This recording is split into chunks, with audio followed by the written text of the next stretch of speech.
Good morning to all. This is Dr. TCV Mallikarjun Rao. Today I am going to discuss a small topic, thermal expansion. First of all, what is expansion? Expansion means increasing in dimensions. When you supply heat energy,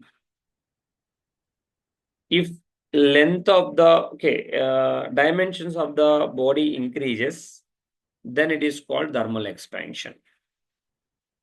Thermal expansion we can observe in solids, liquids, and gases. Now, I am going to focus on today solids. In solids, this thermal expansion is classified into three types. They are linear thermal expansion,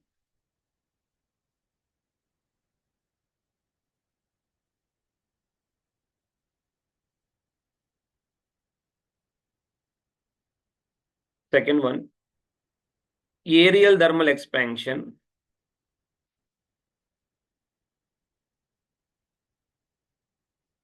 third one, volume thermal expansion. Linear means length. It describes about length. Length of the body will increase. Area means surface area will increase. Volume means volume of the body will increase. First, we will focus on linear thermal expansion. For example, here I took a body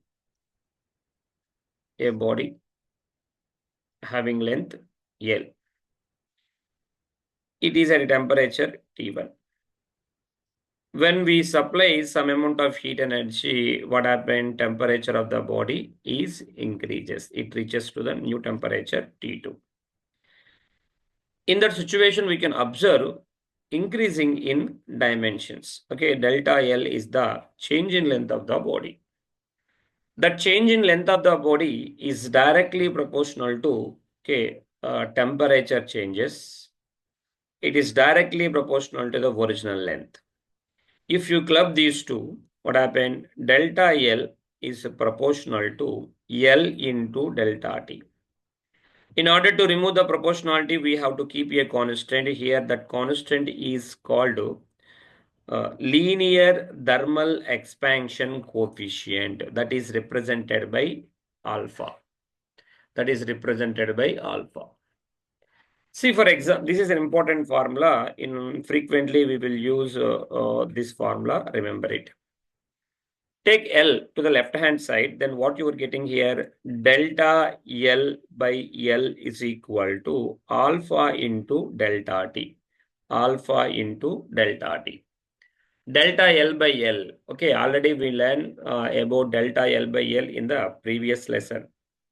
Delta L by L describes about the longitudinal strain. Okay, here also some strain is produced. But how it is produced due to the supply of heat energy or due to the temperature changes. That's why it is called thermal strain. Okay, remember that. Delta L represents a change in length. Change in length means what you will write here, final length minus initial length by L here. Okay, if you simplify what you are getting here, L dash, final length of the body, L dash is equal to L into 1 plus alpha into delta T. Okay, alpha into delta T. Okay, we have to define alpha. I will define later. See this one. This is one thing. Come to the next one. That is aerial thermal expansion. Same concept apply here also. Here also same concept. If you supply heat energy to the system, what happen? Area of the body is increases. That means the change in area delta A is directly proportional to the temperature difference, and it is directly proportional to the original area. If you club these two, what you can observe, delta A is proportional to A into delta T. Okay, delta T.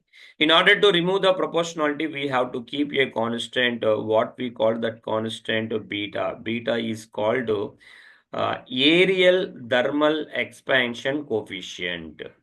According to the first linear thermal, according to this, what you will write, final area of the body is equal to initial area into 1 plus beta into delta T. Okay, that is also, okay, remember it.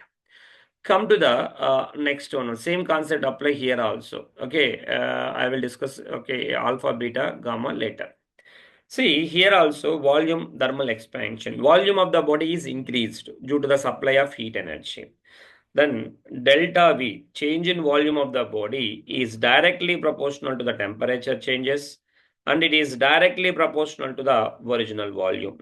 If you club these two, what you will get? Delta V proportional to V into delta T. In order to remove the proportion, if you remove the proportionality, what you have to keep?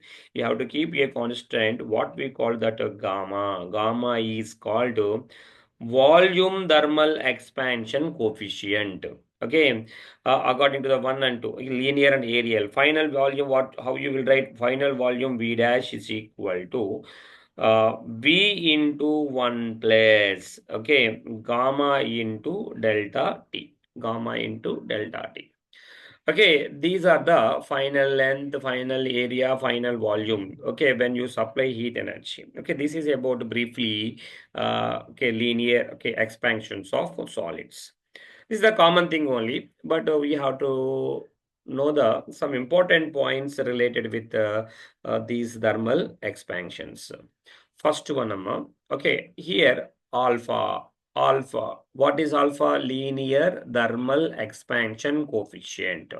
See, already we introduce a constant. Okay, mean newly we introduce a constant means we have to define it and we have to give units. See how we will define alpha means delta L by L into delta T. Okay, similarly, beta. What is beta? Okay, delta A by A into delta T. What is gamma? Okay, delta V by V into delta T. That means, for example, I will define alpha. Delta L by L, fraction of change in length per unit temperature change, okay, is defined as alpha, okay, linear thermal expansion. The fraction of change in length of the body with unit rise of temperature, that is called linear thermal expansion coefficient. Otherwise, okay, longitudinal strain per unit temperature change, okay, that is also called okay, alpha. See, like that remaining also alpha, beta, gamma. One thing remember, all have the same units. What are the units? Per degree or per Kelvin. Per degree or per Kelvin. Okay, remember that one. So for example, alpha value I gave like this 2.5 into 10 power minus 5 per degree. For example, I gave like this. Okay, 2.5 into 10 power minus 5 per degree I gave. See, while you are using this in solving problems, what happens are it is in per degree Celsius. Okay, we need to convert into Kelvin per Kelvin means don't do like that because here temperature changes are there. Temperature delta T, delta T. T is not, delta T means temperature difference but not temperature. Okay, what we can conclude here, ma?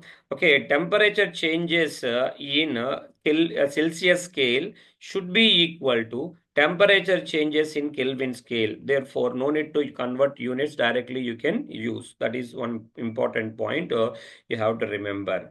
Come to the next point, isotropic. Isotropic solids. Okay, isotropic. Okay, isotropic solids. What are isotropic solids? The solids which has okay, the solids in which all directions okay, the same properties. Okay, that means for example expansions are same in all directions. Such solids are called isotropic solids. Amorphous materials are best examples for isotropic solids. Okay, remember that one. In case of isotropic solids, alpha is to beta is to gamma, or in the ratio 1 is to 2 is to 3. Derivations are not required in objective, just remember that. Okay, at the same time, what happened here? Alpha by 1 is equal to beta by 2 is equal to gamma by 3. Okay, from this, what you can write here? Okay, beta is equal to 2 alpha. Okay, gamma is equal to 3 alpha. This is an important relation in objective point of view. It is helpful. On the other hand, in anisotropic solids, okay, anisotropic, okay, solids. In anisotropic solids, different direction, different properties are there. Okay, for example, in x direction, okay, linear thermal expansion coefficient is alpha 1, y direction alpha 2, z direction alpha 3. In that situation, alpha you have to calculate by taking average alpha 1 plus alpha 2 plus alpha 3 by what you will write here 3.